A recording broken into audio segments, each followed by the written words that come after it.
Question number 10 को solve करेंगे। इसमें गिवन है two poles of equal heights are standing opposite each other on either side of the road. इसका मतलब क्या, यहाँ पे देखो, यहाँ पे हमें पहले एक ग्राउंड लेवल बनाना है। इसका मतलब ये दो पोल्स के बीच की डिस्टेंस है।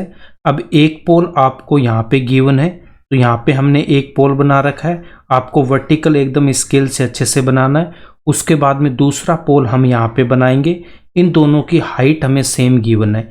यहाँ पे हमारे पास में पोल है, ये भी पोल है, इनकी हाइट सेम है। अगर मैंने हाइट यहाँ पे h ले रखी है तो इसकी हाइट भी मैं यहाँ पे क्या लूँगा, h लूँगा।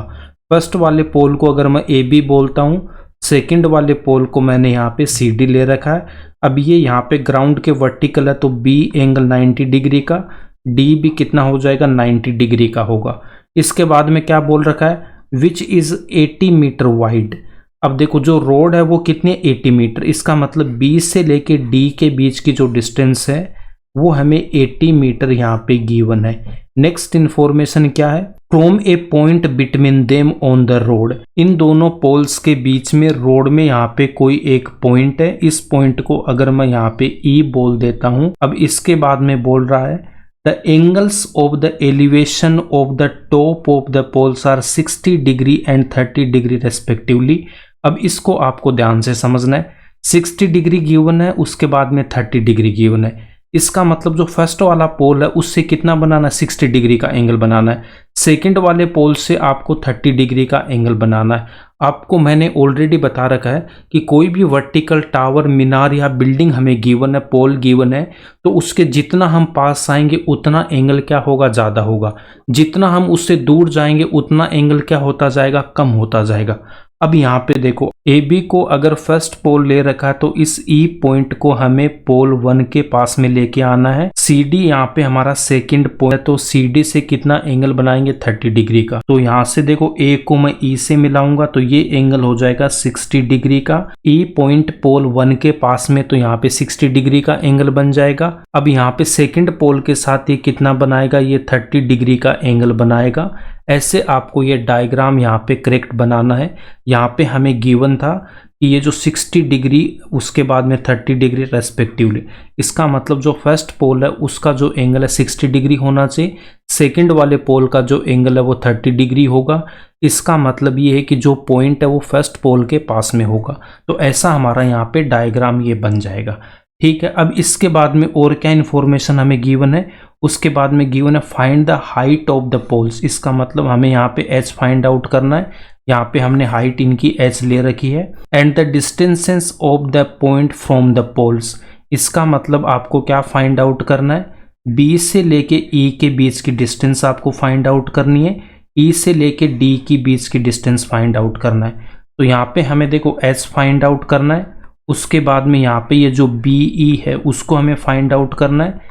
नेक्स्ट हमें क्या फाइंड आउट करना है, E से D, तो ये ED हमें फाइंड आउट करना है। अब इसको हमें फाइंड आउट कैसे करेंगे, यहाँ पे हमारे पास में देखो दो यहाँ पे ट्राइंगल हमारे पास में गिवन है। फर्स्ट वाले राइट एंगल से तो हमें BE की वैल्यू मिल जाएगी। सेकंड वाले से हम क्या फाइंड आउट कर लेंगे, सेकंड वाले से हम यहाँ पे फाइंड आउट करेंगे ED। BE प्लस ED किसके इक्वल होगा, 80 के इक्वल होगा। तो यहाँ से मैं क्या लिख दूंगा, BE प्लस ED किसके इक्वल होगा, 80 मीटर के इक्वल होगा। इसको इक्वेशन नंबर 1। अब इक्वेशन नंबर 1 में हम BE की वैल्यू फाइंड आउट करेंगे ट्राइंगल नंबर फर्स्ट से, ED की वैल्यू मैं फाइंड आउट करूंगा ट्राइंगल नंबर सेकंड से। इक्वेशन नंबर 1 में इनकी वैल्यू पुट करेंगे तो BE ED H की फॉर्म में आएगी, तो यहाँ से हमें H मिलेगा। फिर H की वैल्यू हम यहाँ पे पुट करेंगे B में, तो B मिलेगा। H की वैल्यू ED में पुट करेंगे तो यहाँ से हमें ED मिल जाएगी। या फिर आप क्या कर देना, इसी इक्वेशन में डायरेक्ट BE आने के बाद B की वैल्यू पुट कर देंगे तो हमें यहाँ से भी ED मिल जाएगा। ED को फाइंड आउट करने के दो मेथड है, वो मैं आपको दोनों यहाँ पे बता दूंगा। बट क्वेश्चन को आपको ऐसे पहले समझना है कि इसको स्टार्ट कैसे करना है। एग्जाम में इसका सॉल्यूशन कैसे लिखना वो भी मैं आपको बताऊंगा। अगर आपको डायरेक्ट आंसर देखना है तो इस वीडियो के लास्ट में जाके देख सकते हो। अब यहाँ पे हम BE की वैल्यू फाइंड आउट करेंगे। BE की वैल्यू फाइंड आउट करने के लिए हमें ये फर्स्ट वाला राइट ट्राइंगल लेना है ABE। तो इन राइट ट्राइंगल ABE, तो यहाँ पे हमें इस ट्राइंगल को ड्रॉ कर लेना है। यहाँ पे मेरे पास में ए, बी और यहाँ पे ई है। बी पे कितना 90 डिग्री का एंगल, ई पे कितना 60 डिग्री का एंगल है, ए बी हमने एच ले रखा है। इसके बाद में सेकंड वाले ट्राइंगल को भी मैं यहीं पे ड्रॉ कर लेता हूँ, ई डी सी, ये जो ट्राइंगल है तो यहाँ पे हमने क्या बना दिया है, ई डी, ये हो जाएगा ए डी। यहाँ पे पॉइंट आपका सी है, ई को सी से मिलाएंगे 30 डिग्री गिवन है। एंगल डी का कितना हो जाएगा 90 डिग्री, और सी डी यहाँ पे इसकी हाइट है तो ये हमने एच ले रखी है। इतना करने के बाद हमें यहाँ पे क्या करना है, 90 डिग्री के सामने हाइपोटेनियस, यहाँ पे भी 90 डिग्री के सामने हाइपोटेनियस या फिर इसको हम कर्ण बोलेंगे। 60 डिग्री के सामने क्या हो जाएगा परपेंडिकुलर, यहाँ पे 30 डिग्री के सामने क्या होगा परपेंडिकुलर या फिर लंब। 90 डिग्री 60 डिग्री जिस पे होगा उसको हम बेस बोलेंगे या फिर आप इसको आधार बोलोगे। 30 डिग्री 90 डिग्री पे क्या हो जाएगा, बेस हो जाएगा। ट्राइंगल ए बी ई में हमें बी ई की वैल्यू फाइंड आउट करना है।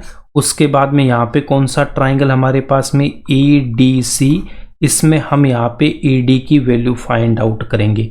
इसके लिए आपको मैंने क्या बता रखा है, पंडित बद्री प्रसाद हर हर बोले, सोना चांदी तोले, साइन कोस टेन थीटा। अब यहाँ पे देख सकते हो फर्स्ट वाले में हमारे पास में बेस फाइंड आउट करना है, तो base equals to B E. अब यहाँ पे हमें देखो परपेंडिकुलर भी गिवन है, perpendicular equals to A B equals to h meter. उसके बाद में थीटा यहाँ पे कितना गिवन है 60 डिग्री गिवन है। तो यहाँ पे हमें देखो परपेंडिकुलर बेस ये दोनों हमें चाहिए। तो साइन और कोस में देख सकते हो यहाँ पे क्या आ रहा है, हाइपोटेनियस आ रहा है, तो इन दोनों को हम यहाँ पे नहीं लेंगे। टेन थीटा में आपके पास में क्या आ रहा है, देखो परपेंडिकुलर भी आ रहा है बेस भी आ रहा है, यहाँ पे भी परपेंडिकुलर है बेस है, तो यहाँ पे हमें टेन थीटा का यूज करना। तो टेन थीटा किसके इक्वल होगा, परपेंडिकुलर अपॉन बेस। अब मैं यहाँ पे थीटा की वैल्यू पुट करूंगा 60 डिग्री इक्वल्स टू परपेंडिकुलर यहाँ पे क्या हो जाएगा ए बी अपॉन बेस को मैं यहाँ पे पुट कर दूंगा बी ई।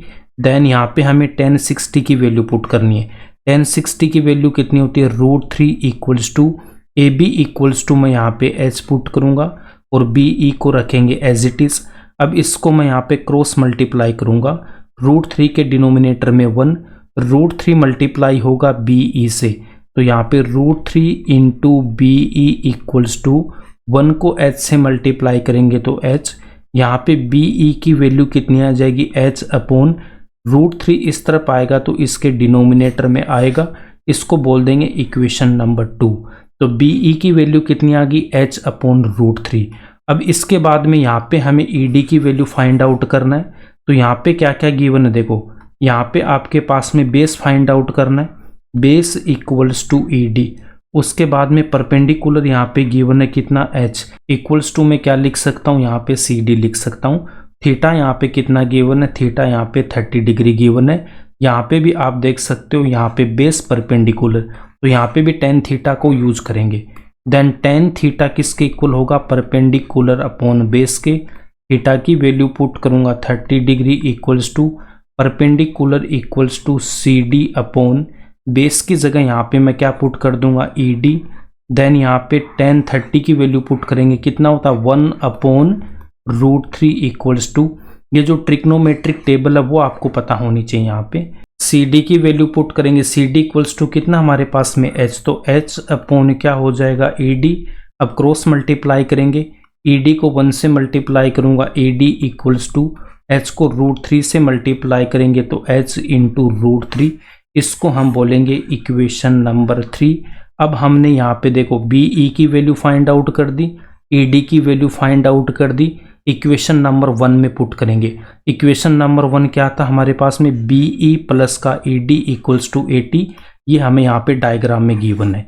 तो यहाँ पे मैं क्या लिख दूंगा, from equation number 1, 2 and 3, 1, 2 and 3 B E plus E D equals to 80। अब यहाँ से इनकी वैल्यू पुट कर देना, बी ई की वैल्यू पुट करेंगे, ई डी की वैल्यू पुट करेंगे, तो बी ई की value h upon √3 plus E D की value h into √3 equals to में 80। इसको सोल्व करने के लिए देखो डिनोमिनेटर में √3 है, एलसीएम कितना आएगा √3, तो यहाँ पे h प्लस h इंटू √3 के डिनोमिनेटर में 1 है, तो h इंटू √3 इसको हमें मल्टीप्लाई कर देना √3 से, इक्वल्स टू में 80 आ जाएगा। अब नेक्स्ट स्टेप में ये जो √3 है इसको मैं 80 से मल्टीप्लाई करूंगा। 80 इंटू में कितना होगा √3, न्यूमरेटर को रखूंगा यहाँ पे एज इट इज, तो h plus h into √3 into में कितना √3। अब यहाँ पे आपको क्या बता रहा है, √3 को जब √3 से मल्टीप्लाई करेंगे तो कितना आएगा 3 आएगा। √x इंटू √x किसके इक्वल होता है, x के। यहाँ पे √3 इंटू √3, x की जगह यहाँ पे 3 है तो कितना लिख दूंगा मैं, यहाँ पे 3 लिखूंगा। देन यहाँ पे देखो h प्लस h इंटू 3, तो यहाँ पे 3h इक्वल्स टू में 80 इंटू √3। h प्लस 3h कितना हो जाएगा 4h इक्वल्स टू 80 इंटू √3। 4 से जब मैं 80 को यहाँ पे कैंसिल कर दूंगा तो कितना आ जाएगा 20। तो h की वैल्यू कितनी आ जाएगी 20√3 मीटर। अब एक वैल्यू तो हमारे पास में आ गई, h तो हमने फाइंड आउट कर लिया, इसको मैं बोल देता हूँ इक्वेशन नंबर 4। अब यहाँ पे देखो BE इक्वल्स टू हमने कितना फाइंड आउट कर रखा है, इक्वेशन नंबर 2 में देखो BE कितना हमारे पास में h अपॉन √3, तो BE हमारे पास में कितना h अपॉन √3। उसके बाद इक्वेशन नंबर 3 में हमने ED फाइंड आउट कर रखा है, ED इक्वल्स टू कितना फाइंड आउट कर रखा है हमने h into √3। ED equals to find out कर रखा है h इंटू √3। अब आपको क्या करना है, ये जो h की वैल्यू है वो यहाँ पे भी पुट कर देनी है, यहाँ पे भी पुट कर देनी है। देन BE इक्वल्स टू कितना आ जाएगा, h की वैल्यू 20 इंटू √3, डिनोमिनेटर में कितना √3। अब यहाँ पे देखो √3 से √3 कैंसिल होगा तो BE कितना आ जाएगा, BE आएगा 20 मीटर। अब इसके बाद में मैं ED की वैल्यू फाइंड आउट करूँगा, तो h की वैल्यू पुट कर दूंगा यहाँ पे 20√3 इंटू में कितना √3। Then ED equals to 20 into √3 को √3 से मल्टीप्लाई करेंगे तो 3। देन ED इक्वल्स टू कितना आएगा 60 मीटर आएगा। अब देखो ED को मैं फाइंड आउट करने का एक मेथड और बता देता हूँ। हमारे पास में इक्वेशन नंबर 1 क्या है, देखो इक्वेशन नंबर 1 हमने क्या फाइंड आउट करी थी, BE प्लस का ED इक्वल्स टू में कितना 80, इक्वेशन नंबर 1। अब इस इक्वेशन नंबर 1 में अगर मैं यहाँ से BE की वैल्यू डायरेक्ट पुट कर देता हूँ 20 plus ED equals to 80, then ED कितना आ जाएगा 80 minus 20, then ED equals to कितना आएगा 60 मीटर आएगा। तो ED आप डायरेक्ट यहाँ से भी निकाल सकते हो, या फिर जो इक्वेशन नंबर 3 है वहाँ पे h की वैल्यू पुट करोगे तब भी ED इक्वल्स टू कितना आएगा आपके पास में 60 मीटर आएगा। तो ये इसका आंसर हो जाएगा।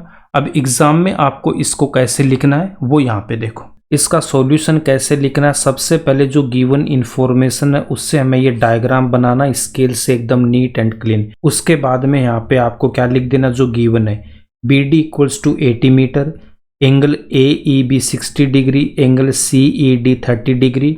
उसके बाद में टू फाइंड h की वैल्यू फाइंड आउट करना है, BEED की वैल्यू फाइंड आउट करना है। Let heights of the poles equals to h meter. Hindi medium वाले हिंदी में लिखेंगे, इंग्लिश वाले इंग्लिश में लिख देंगे।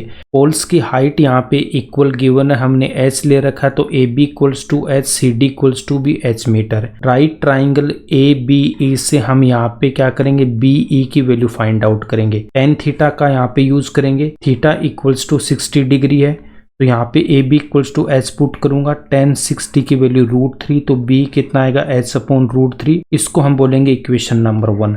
अब उसके बाद में ट्राइंगल CDE में हम यहाँ पे ED की वैल्यू फाइंड आउट करेंगे, यहाँ पे भी tan थीटा का यूज करेंगे। थीटा यहाँ पे 30 डिग्री है, CD को हम h पुट करेंगे, tan 30 की वैल्यू 1 अपॉन √3, तो ED कितना आएगा h इंटू √3, इक्वेशन नंबर 2। अब डायग्राम से मैं यहाँ पे क्या बोल सकता हूँ, BE plus ED equals to 80, equation number 3। यहाँ पे देख सकते हो BE प्लस ED कितना होगा, टोटल जो यहाँ पे 80 है। BE की वैल्यू पुट करेंगे h अपॉन √3, ED की वैल्यू पुट करूंगा h into √3, equation number 1 and 2 से। एलसीएम यहाँ पे √3 आएगा। नेक्स्ट स्टेप में √3 को 80 से मल्टीप्लाई करूंगा, √3 को जब √3 से मल्टीप्लाई करेंगे तो कितना आ जाएगा 3, तो यहाँ से 4h इक्वल्स टू 80 इंटू √3, तो h की वैल्यू कितनी आएगी 20√3 मीटर, इक्वेशन नंबर 4। अब इक्वेशन नंबर 1 एंड 4 से 1 क्या था, BE equals to h upon √3। यहाँ पे h की वैल्यू पुट करेंगे, √3 से √3 कैंसिल होगा, B आ जाएगा 20 मीटर। अब ईडी फाइंड आउट करने के लिए एक तो इक्वेशन नंबर 2 हमें गिवन है h इंटू √3, यहाँ पे h की वैल्यू पुट कर देना, √3 को √3 से मल्टीप्लाई करेंगे 3, तो ईडी कितना आएगा 60 मीटर आएगा। ईडी फाइंड आउट करने का सेकंड मेथड क्या है कि b equals to 20 meter equation number 3 में पुट करेंगे, तो यहाँ पे बीई की वैल्यू पुट करूंगा 20 मीटर, तो ईडी कितना आ जाएगा 60 मीटर आ जाएगा। किसी भी एक मेथड से आप इसको सोल्व कर लेना, तो यहाँ पे लिख देंगे therefore heights of the poles equals to 20 √3 meter and the distances of the point E from poles are 20 meter and 60 meter respectively. ये इसका आंसर हो जाएगा। यहीं पे ये क्वेश्चन कंप्लीट होता है। अगर ये क्वेश्चन आपको समझ में आया तो इसको लाइक कर देना, अगर कोई डाउट है तो कमेंट सेक्शन में बता देना, ज़्यादा से ज़्यादा अपने दोस्तों के साथ शेयर करना एंड इस चैनल को सब्सक्राइब कर लेना।